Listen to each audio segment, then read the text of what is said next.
Hi guys, Kim here and welcome back to my channel. So for today's video, I'm going to do a review for the Arcadia Daily Blusher. So ganito guys yung kanyang itsura.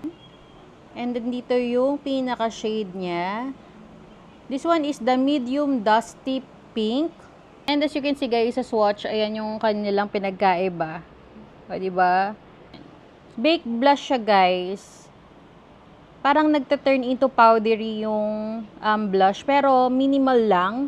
Hindi siya ganun ka-powdery. Nagta-turn into matte. Pag nilagay mo na siya sa skin mo. Nakalagay Arcadia Beauty. Ang ganda niya ha. Ganda niya guys. Very pigmented niya sa cheeks. Tsaka talagang nabe-blend mo siya ng maayos. Ayan. Buildable siya guys. Hindi siya nagki-cake or hindi siya nagpa-patchy-patchy. Madali lang siyang i-blend. Ito yung shade na pwedeng-pwede sa morena at pwedeng-pwede rin sa fair skin. Punta naman tayo sa review ko para dito sa Arcadia Beauty Daily Blusher. For the pigmentation, nakita nyo naman guys, ayan, nasa cheeks ko, very pigmented. Lalo na ko yung pipili nyo yung berry guys. And mabibuild mo talaga kung ano yung gusto mong pagka-pigment niya sa cheeks mo. For the smell, wala po siyang smell ha. Kasi, ayan, wala po talaga siyang smell. Maganda and minimalist yung packaging ng Arcadia Beauty.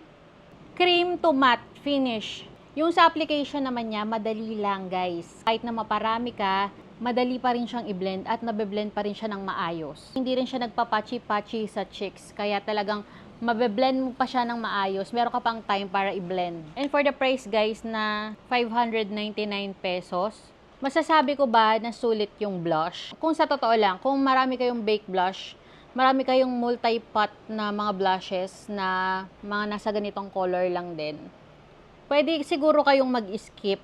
Pero kung wala pa kayong type of blush na ganito, it's a must try. Ang pinaka-overall review ko dito, maganda siya guys. And kung i-rate ko siya, 9.5/10. Kasi very pigmented, tapos madali pa siyang i-blend. Ito guys yung blush na pwede mong gawin kasi as a eyeshadow. So, multi-purpose na rin siya. And for the price naman niya, tulad ng sabi ko din dun sa Arcadia na daily lip tint, hindi siya ganon ka-budgetarian. Kaya kung makakuha kayo ng vouchers, or mayroon kayong mga coins, kung saan mang online shop kayo pwedeng makakuha, go for it kung bibili kayo nito. Kasi, ayun na nga, hindi siya budgetarian. Pero overall, guys, wala akong reklamo kasi nagustuhan ko lahat sa kanya.